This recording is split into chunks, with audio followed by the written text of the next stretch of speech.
dari Fulan, ya, saya tidak perlu sebutkan namanya, kita langsung saja. Assalamualaikum. Waalaikumsalam warahmatullahi wabarakatuh. Ustadz izin bertanya, apakah hukum berkorban sedangkan orang tersebut belum diakikah ketika masa kecilnya?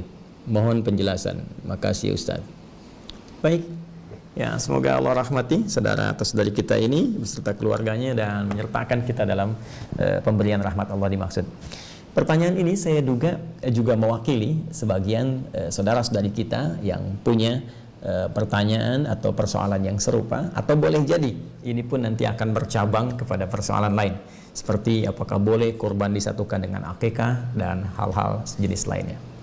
Baik, kita coba uraikan dulu, dan seperti biasa kita pahami dulu dasar persoalannya sehingga pemahaman kita bisa lebih lengkap dan terukur, serta dari ukuran itu bisa menunaikan amalan dimaksud dengan lebih baik, ya. Ya, kita punya persoalan akikah di sini. Oke. Yang terkorelasikan dengan kurban. Kita akan pahami dasarnya dulu dari sini, ya, sehingga nanti dari dasar pemahaman ini kita bisa lebih memahami dan menyimpulkan hukum yang disampaikan oleh para ulama kita. Satu, persoalan terkait akikah. Kita lacak dulu keterangan para ulama kita yang tersambung dengan petunjuk Rasulullah SAW terkait bab akikah ini.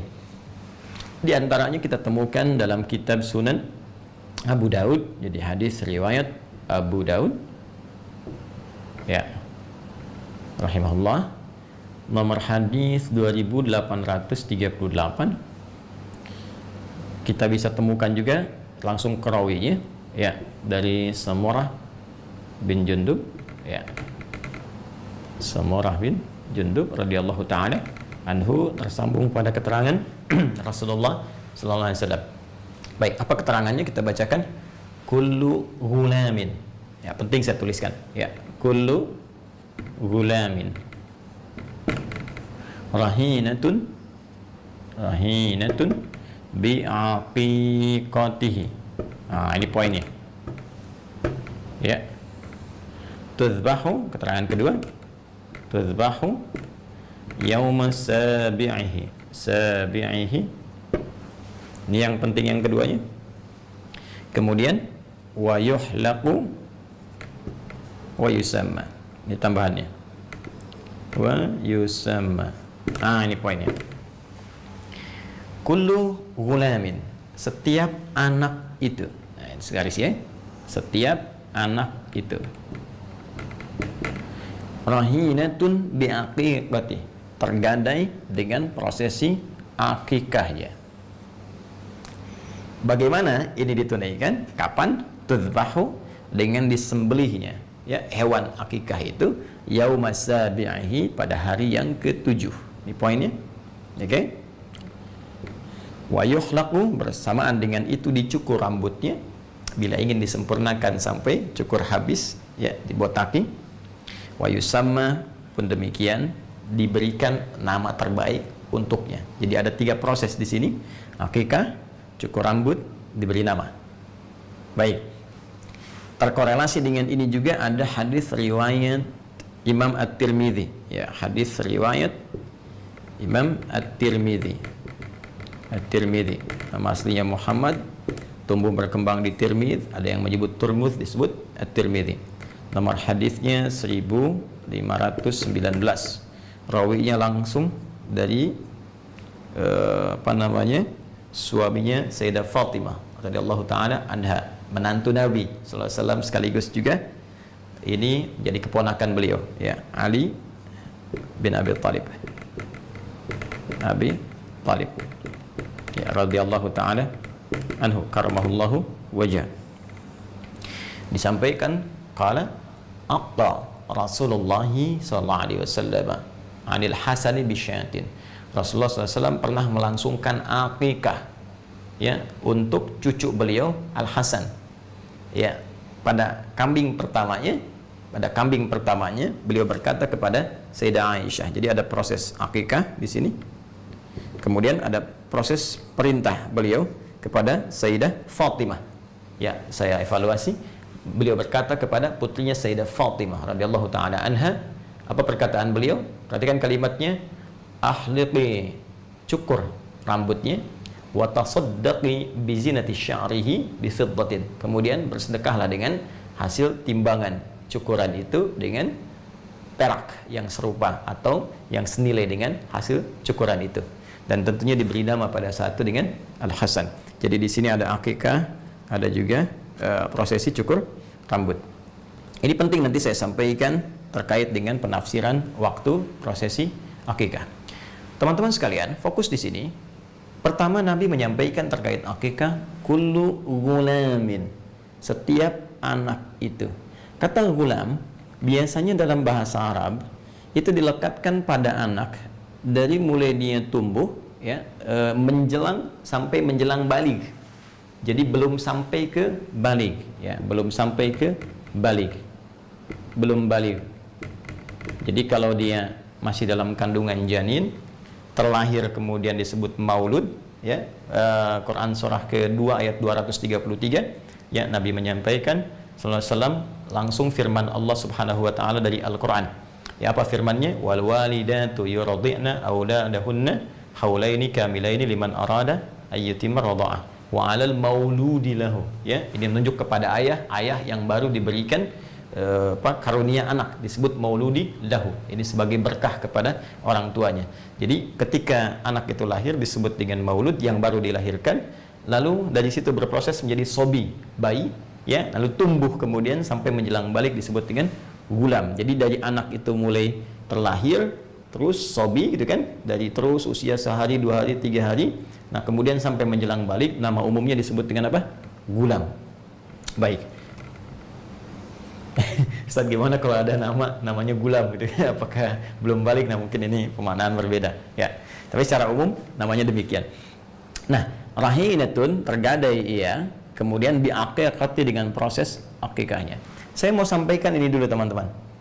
Ya, akikah ini asal katanya dari kata akka, tadi ditemukan di sini di At-Tirmidzi nomor hadis 1519 dari sahabat Ali bin Abi Thalib. Beliau berkata akka Rasulullah sallallahu alaihi wasallam. Ini akka, ya, Rasulullah sallallahu alaihi wasallam.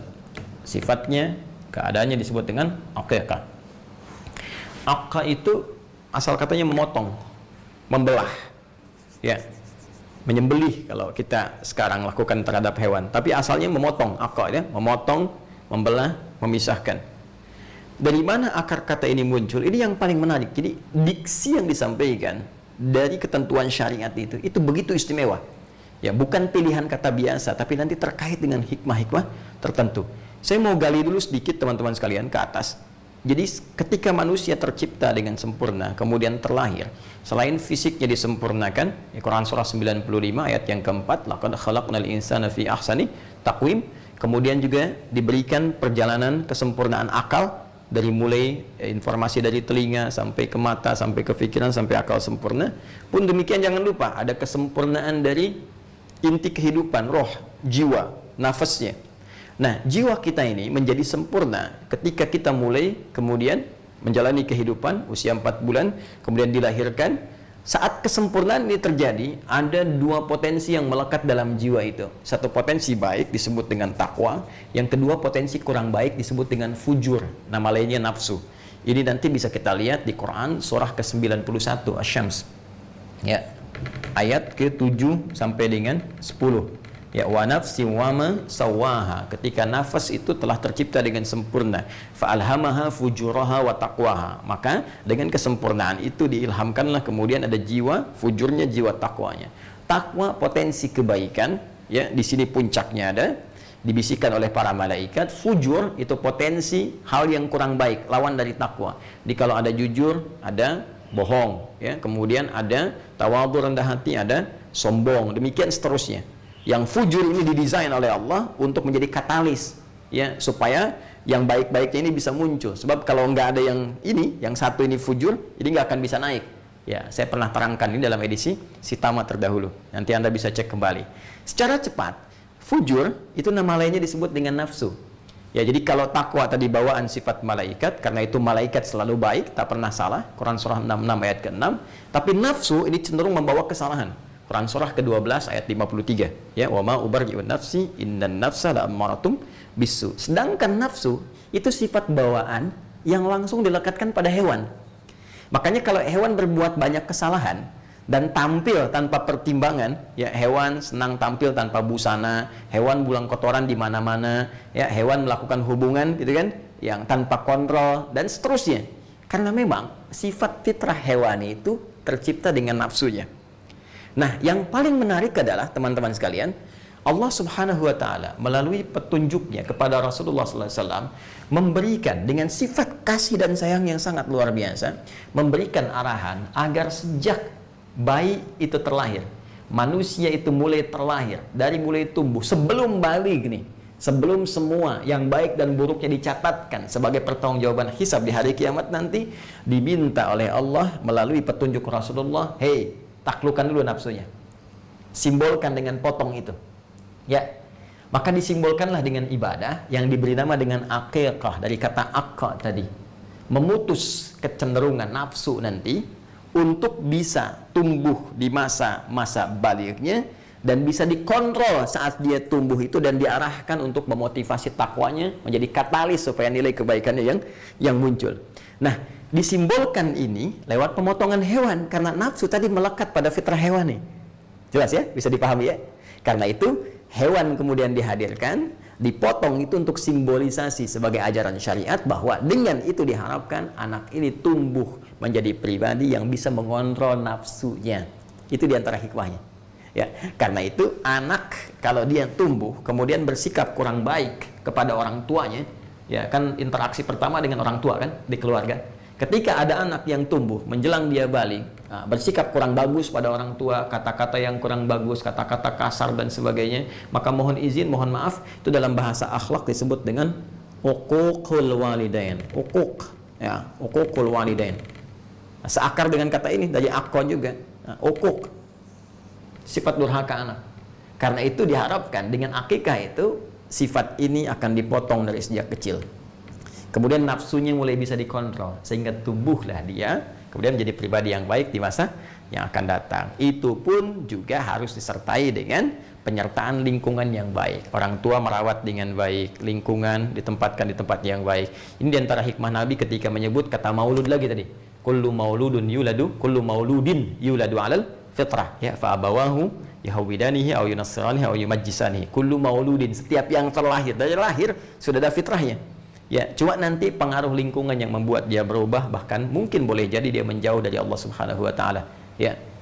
Fokus baik-baik teman-teman, jadi paham ya ini. Nah, proses ini dilangsungkan kapan?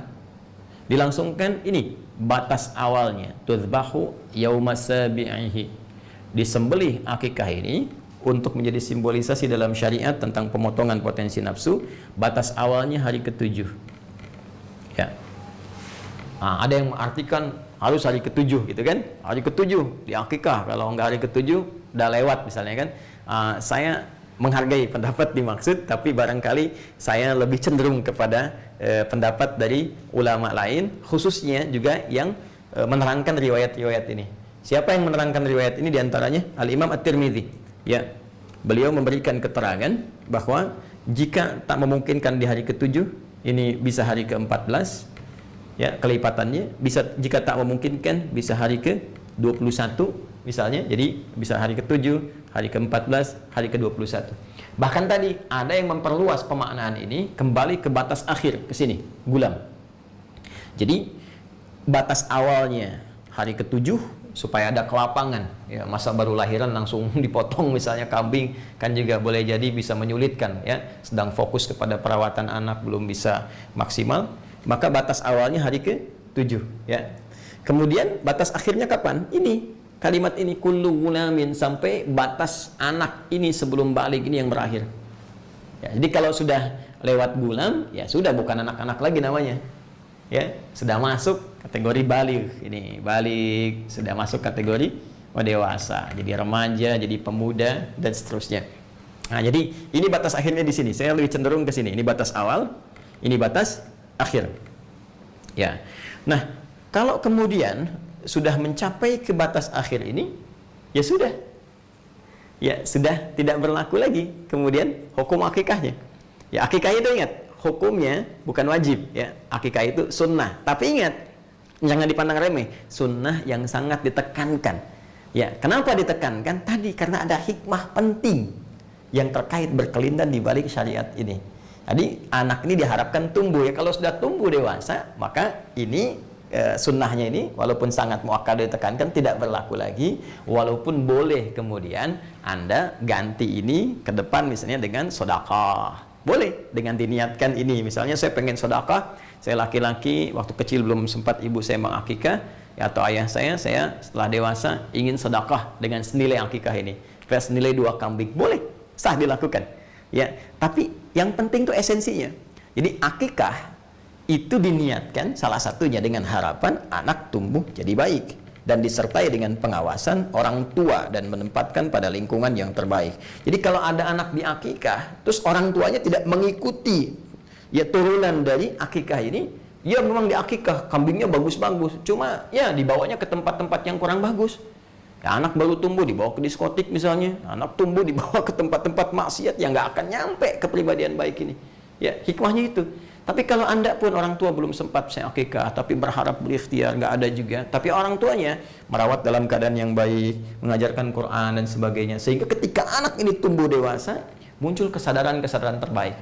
Bahkan dia melihat lagi keadaan sewaktu kecilnya. Nah, ketika melihat itulah kemudian ada tumbuh nilai-nilai kebaikan, dia boleh bersedekah. Tadi seperti yang saya sampaikan. Jadi hikmahnya ke sini teman-teman sekalian.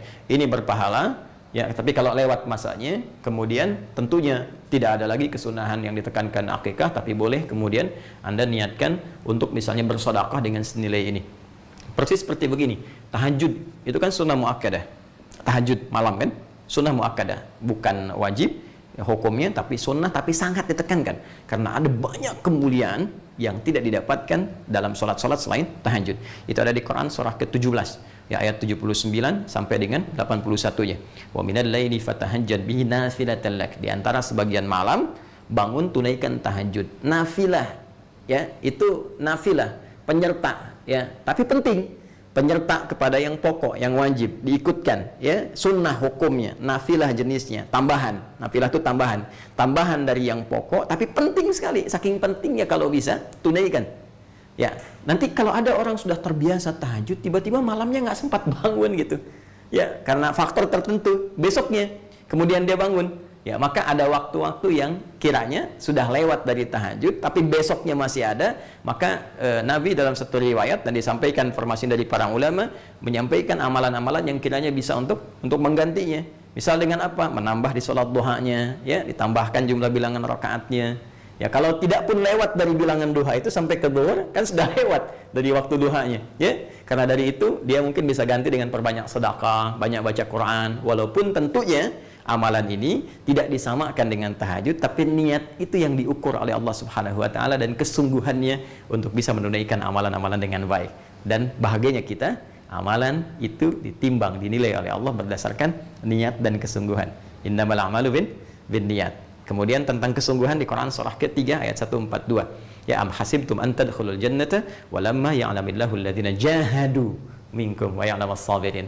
Untuk bisa bekal ke surga itu Allah akan melihat kesungguhan kita dalam menunaikan amalan-amalan. Nah, ini poinnya ya.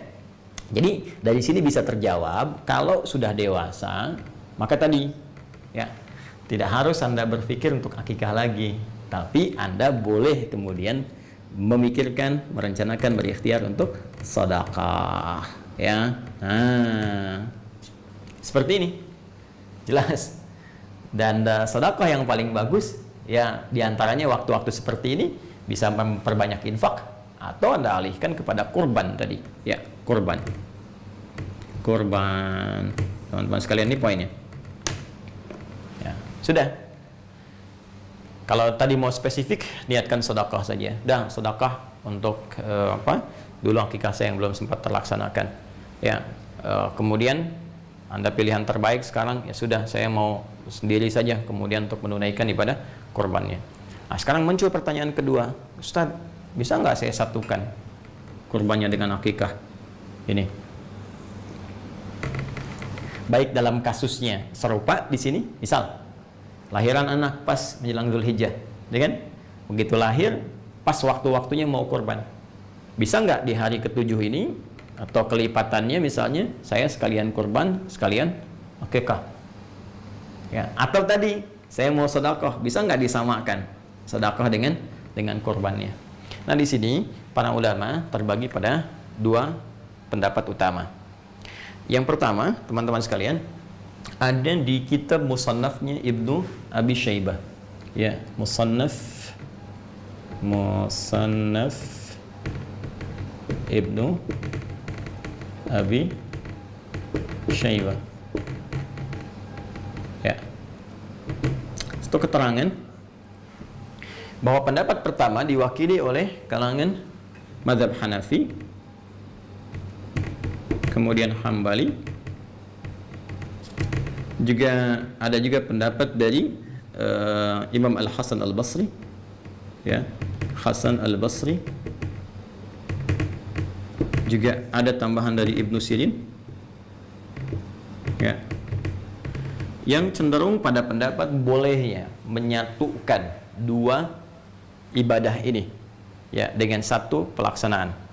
Ya, secara inti boleh kurban misalnya, ya, sekaligus dalam kurban itu disatukan dengan niat akikah.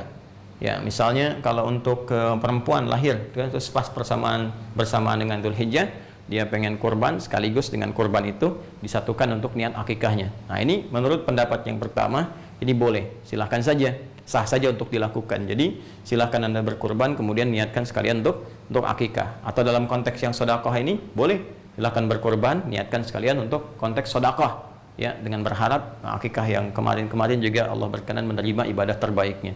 Ini pendapat yang pertama. Ini saya sertakan juga ulama-ulamanya kemudian ke atasnya di kitab yang bisa kita lacak. Kemudian yang kedua, teman-teman sekalian, ya, ada juga pendapat dari kalangan ulama Malikiyah, ya, yang disambungkan ke Imam Malik. Kemudian Syafi'iyah, di kalangan Syafi'iyah yang disambungkan kepada Imam Asy-Syafi'i. Ya, ini bisa dilacak di dalam kitab Fatawa Al-Fiqhiyah Kubra, ya, Fatawa Al-Fiqhiyah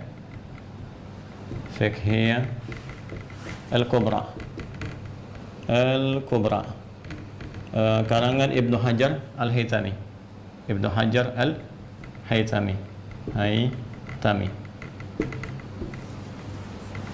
Nah, ini menarik pendapatnya.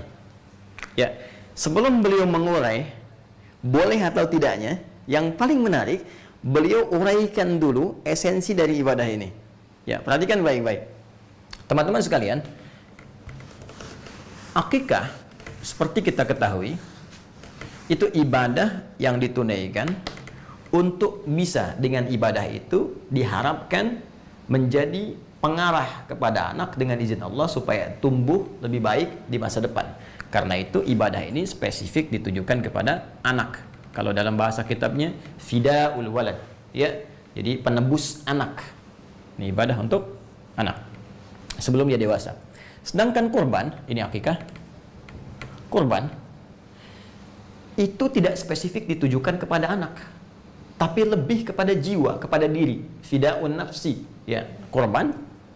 Ya, itu sifatnya ibadah yang ditujukan untuk mengarahkan jiwa, menata diri, ya, diri pada setiap diri, jiwa yang bersifat umum sifatnya, jadi nggak spesifik dalam rentang usia, bisa untuk anak-anak, bisa untuk orang dewasa, ya, bisa untuk bahkan kakek, nenek, bahkan ini bisa diarahkan kepada yang sudah wafat. Ya, ada orang sudah meninggal dunia kemudian ingin dikorbankan, ini masih boleh. Akikah tidak.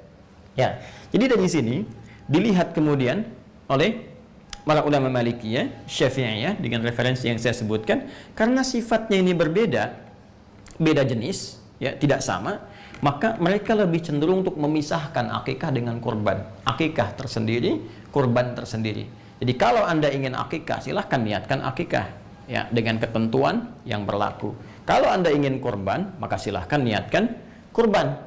Nah, kapan waktunya? Kalau ada waktu akikah, karena spesifik akikah itu waktunya terbatas sampai menjelang dewasa, maka dalam konteks ini dahulukan akikah dulu.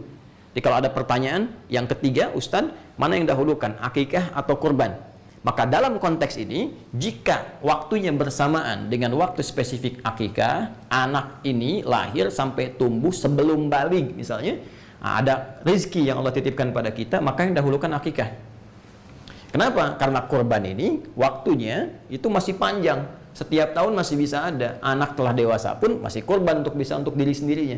Bahkan telah meninggal pun bisa dilakukan kurban yang diniatkan, ditujukan untuk yang tadi yang disebutkan, yang telah wafat. Ya, jadi dahulukan akikah kalau momentumnya bersamaan. Tapi kalau momentumnya sudah lewat dari sini, Anda bisa dahulukan kurban. Jelas ya? Kurban dahulukan karena ini sudah lewat waktunya. Kecuali tadi Anda ingin bersedekah untuk berniat menutup akikah yang telah lalu, bukan ibadah akikahnya tapi sedekahnya yang Anda lakukan. Maka itu pun terpisah. Silahkan bersedekah di waktu yang lebih umum dan dahulukan kurban di waktu yang bersamaan dengannya, yaitu waktu-waktu di awal Dzulhijjah sampai dengan hari tasyriknya. Nah, ini analoginya begini. Jadi dalam syariat itu, ini tajam sekali ya, tajam sekali. Dalam syariat itu teman-teman sekalian, jadi ibadah yang bisa disatukan, ya, pertama itu jenisnya serupa, jenisnya sama. Yang kedua, yang diikutkan itu bukan ibadah pokok, ya, bukan ibadah pokok, ibadah penyerta sifatnya.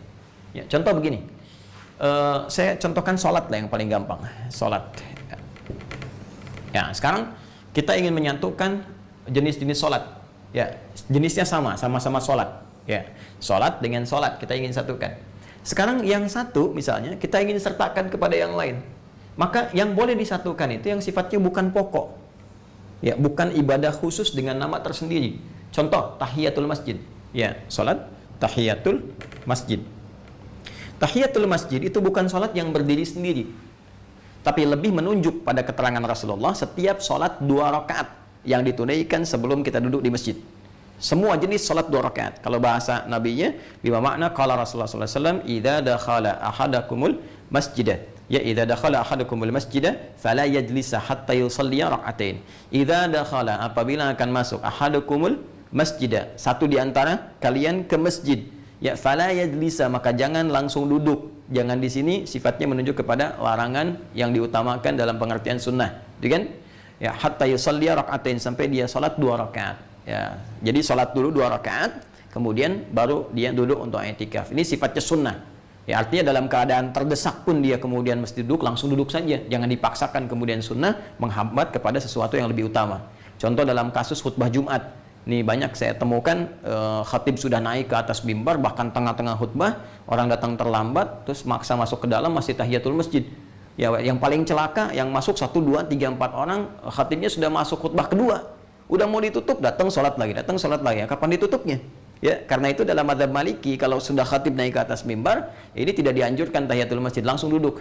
Ya, kecuali dalam kondisi tertentu, ya, kasusnya seperti Sulaik Al-Ghatafani di zaman Nabi SAW yang ingin dikenalkan kepada jamaah bahwa ini ada orang baru, bukan orang Madinah, yang butuh bantuan. Karena itu beliau tunjuk untuk sholat, ya, sedangkan beliau masih menunaikan khutbah. Ini pembahasan lain nanti ya, supaya tidak melebar. Nah, jadi jangan langsung duduk kecuali sholat 2 rakaat. Sholat apa yang dimaksud? Ya, sholat apa saja. Bisa sholat wudhu, setelah wudhu masuk masjid sholat. Ya, bisa sholat duha. Ya, jadi umum sifat sholatnya. Di setiap sholat yang ditunaikan saat masuk ke masjid 2 rakaat itu sama dengan nilainya tahiyatul masjid. Karena itu tahiyatul masjid itu bisa dimasukkan ke dalam setiap sifat sholat apapun yang ditunaikan sebelum duduk. Jadi kalau sudah Anda masuk misalnya, ya sudah, nggak usah Anda tunaikan satu sifat. Ya, contoh begini, mohon maaf ya, ini untuk simpel ya penyatuan. Anda datang subuh ke masjid, masih ada waktu 5 menit sebelum qomat, kan? Ada sebagian saudara kita yang ketika masuk tahiyatul masjid dulu, setelah itu salat sunnah qobliyah, ya. Tidak dilarang, sah-sah saja boleh, silahkan, tidak ada masalah di sini. Tapi sebetulnya Anda bisa membuat simpel. Bagaimana caranya? Masuk, tunaikan 2 rakaat sebelum subuh. Ketika Anda tunaikan qobliyah subuh 2 rakaat sebelum subuh, ya itu saat masuk masjid lalu Anda duduk i'tikaf, itu sama nilainya, sudah mencakup kepada tahiyatul masjid. Ditunaikan satu sholat sudah mencakup 2 sholat di sini, ya, disatukan dalam satu ya syariat yang sama, dalam satu pelaksanaan yang serupa. Jadi sisanya tahiyatul masjid digabungkan dengan tadi qobliyah subuh, ya niatnya qobliyah subuh, penamaannya sudah masuk tahiyatul masjid dengan sifatnya. Dari situ sisa waktunya Anda gunakan untuk berzikir, bisa berdoa, kan mustajab ya di antara adzan dengan iqamah. Ya, dengan demikian Anda teruskan amalan-amalan lainnya. Ini menyatukan dua jenisnya sama-sama sholat, yang satu bukan pokok. Nah sekarang gini, akikah dengan kurban, jenisnya sama nggak? Sama-sama nyembelih hewan, ya kan? Sama-sama menyembelih kan? Bahkan hewannya bisa sama, kambing kan sama kan? Baik, kambing dan sejenisnya itu bisa ada kesamaan. Cuma sekarang, apakah yang satu pokok, yang satu bukan, atau dua-duanya pokok, satu ibadah yang terpisah? Nah, ternyata setelah diteliti, ini dua-duanya menjadi pokok dan dua ibadah yang terpisah. Kurban, akikah. Bahkan batasnya tertentu. Akikah punya batas, kurban juga punya waktu tertentu yang boleh jadi tidak sama dengan batas akikah. Karena ketidaksamaan ini, maka ulama Malikiyah, Syafi'iyah tadi yang disampaikan dalam Fatwa Al-Fiqh Al-Kubra, kayak Syekh Ibnu Hajar Al-Haytami mengatakan lebih cenderung untuk dipisahkan. Ya, dengan waktu-waktu tertentu seperti tadi uraian telah saya sampaikan. Ya, Syekh Utsaimin di sini cukup bagus, ulama kontemporer. Beliau telah wafat dan kita doakan semoga beliau dirahmati dan merahmati seluruh ulama-ulama lainnya. Saya sebut Syekh Utsaimin untuk mencontohkan sikap ini loh, yang tadi. Beliau itu kan Hambali, jadi pengikut di mazhab Imam Ahmad bin Hambal. Kemudian juga salah satu ulama yang sangat istimewa di rezim Saudi yang sekarang ya. Dan beliau telah wafat dan beliau punya corner, ya pojok Syekh Utsaimin di Hotel Sofwa. Jadi kalau Anda masuk ke Hotel Sofwa, masuk dari pas jajar dengan Masjidil Haram itu lurus, sampingnya Zamzam persis, nempel ya. Anda lurus, masuk, kemudian dari situ naik eskalator pertama, masuk, kemudian ada toko-toko, naik lagi satu eskalator ke atas lagi, ya. Begitu naik eskalator ke atas, sebelah kanannya ATM, tukang es krim, balik ke kiri. Nah, dekat ke kiri itu langsung ada pojok Syekh Utsaimin di situ. Jadi Anda bisa lihat. Terus naik lagi ke atasnya itu sofa, ya. Sebelah kanannya tukang cukur, 30 real. langsung bersih gitu. Nah, itu ada di situ. Syekh Utsaimin cukup menarik. Beliau itu condong kepada mazhab Hambali sebetulnya. Ya, kata beliau bisa disatukan, tapi akan lebih bagus kalau menurut saya pribadi, kata beliau, bisa dipisahkan. Jadi kalau ada anggarannya, kalau anggarannya itu bisa mencakup dua ini, kata beliau akan lebih bagus kalau dipisahkan. Jadi mengambil yang pertengahan, satu untuk akikah, satu lagi untuk kurban. Saya ingin menunjukkan betapa sikap para ulama-ulama itu begitu objektif, begitu teduh, kan? Kemudian saling menghargai pendapat yang lain, saling mencari jalan tengah. Terus tidak ada berniat untuk menjatuhkan, mencela, apalagi ingin menganggap yang lain mesti turun, yang ini mesti naik, tidak. Dan itu sebetulnya bagian dari karakteristik yang harus dimunculkan dan kita saling mendoakan. Nah, untuk itu kembali kepada pertanyaan tadi, kita simpulkan bahwa dalam konteks ini bagi yang sudah masuk dewasa, kan melewati batas masa baligh, akan lebih baik kalau ada kelebihan rezeki bisa bersedekah. Kan, dan salah satunya diniatkan bisa menutup akikah yang telah lalu, kemudian ya sampaikan masa iya kemudian akikah lagi, kemudian cukur lagi sampai botak terus namanya ditetapkan lagi, kan juga harus ada penyesuaian. Kemudian yang kedua, jika ada bersamaan akikah dengan korban, mana yang didahulukan? Saya pribadi tadi lebih cenderung kepada sikap yang diambil oleh para ulama Malikiyah, Syafi'iyah. Jika memang ada rizki yang berlebih, kita bisa pisahkan antara akikah kemudian dengan kurban, karena ini dua pokok ibadah yang berbeda, yang tidak sama, yang ketentuannya juga memiliki ketentuan masing-masing. Jadi kalau waktunya pas anak itu lahir, saya lebih cenderung akikah dahulukan, ya, karena kurban bisa masuk di masa-masa berikutnya. Walaupun Ustadz, bagaimana kalau anak itu wafat? Kan bisa kurban diniatkan untuk anak, tapi kan nggak bisa akikah diniatkan untuk anak kalau anaknya sudah wafat, ya. Baik, jadi dahulukan akikah dulu.